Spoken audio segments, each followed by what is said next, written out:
Hello, everyone, and welcome back to the second Sound of the Beacons podcast. I am Marc Williams, the Secretary of the choir, and I'm so glad that you are able to join us again. I'm aware that more musical groups have started back, which is absolutely fantastic. Well, last week on Saturday the 3rd of July, the Aberhonddu District Male Choir had their first singing event to a live audience in over, 15 months. It was such a thrill to perform to people again and to have that interaction with the audience, which makes it even more exciting. I am sure many other groups will be feeling exactly the same after such a long time. Now we are going to go straight into a talk with the chairman of Aberhonddu District Male Choir, Derek Price, as there is so much to talk about. Thank you so much for being with us. How long have you been in the choir? Well, it's something like 20 years now. Clive Ricketts invited Geraint Hopkins and myself to a dinner in the castle, which was very generous of him and always nice to go for a free meal. So we went along, not knowing really that it was the choir's dinner. And so we sort of eventually got wise to what was happening. We were introduced to Lynn, and in no time at all, we were members of the choir. I think we probably had to appear on the next occasion after the dinner. So that's how I joined, and that was I think it was about 20 years ago. Is being part of a choir important to you? Now it is enormously important. I think it was important to me as a child. I grew up as a chorister in a church choir, which I left when I was 18 and went off to college.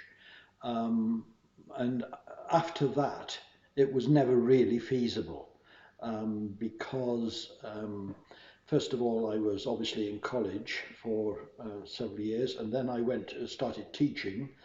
Such was life that choirs they weren't really on the horizon even. And it was only when I retired, which was around 2000. It was then possible because there was the time to do it, and I could commit to it. I hate doing things half-heartedly. Yeah.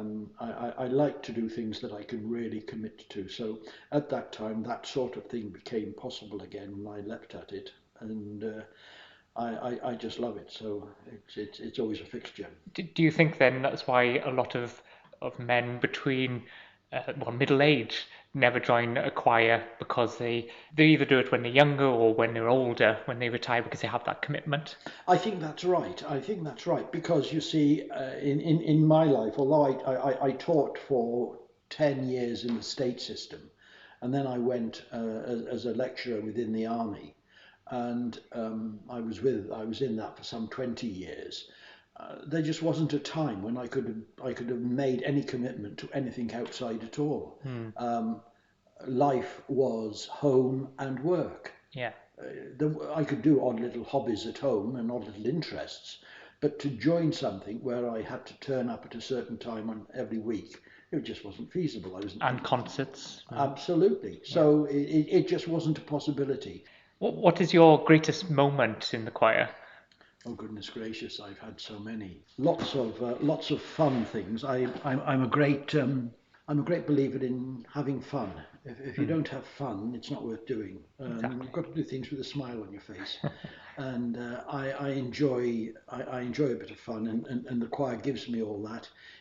I enjoy the musicality of it. Finding a greatest moment is difficult. I think the first time you ever sing in the Albert Hall Yes. is a fantastic moment in your life, because it's such a vast place and you make such a stupendous sound with all the other voices, and everybody seems to have a wonderful evening, and it's such a tremendous place to be. I think it would have to be that very first time we were in the Albert Hall. So being chairman of a choir must bring with it some great responsibility. Do you ever feel under pressure with the job? Not really, no, because my life has been to some extent a series of pressures. Things don't really sort of affect me these days.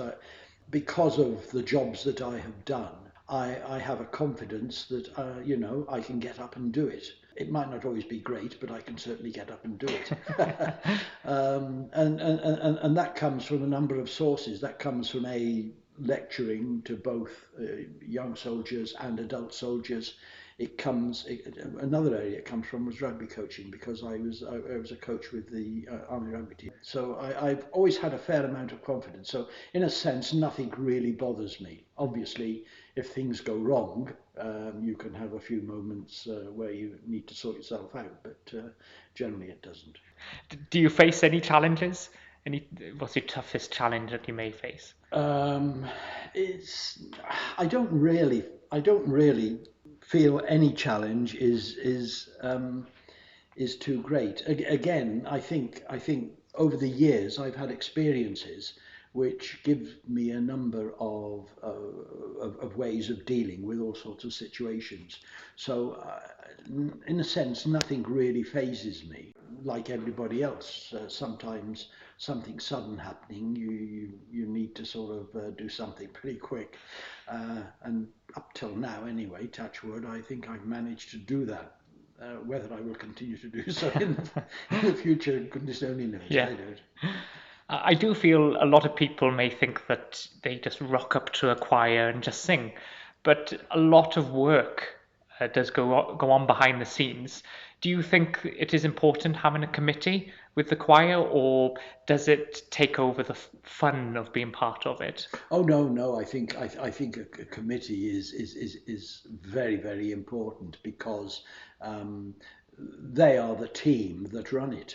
I mean, yes, I'm chairman, but I'm chairman of a team, and it isn't my job to tell the team what to do. It's my job to find what the team want to do and make that as a compromise, and then take that forward.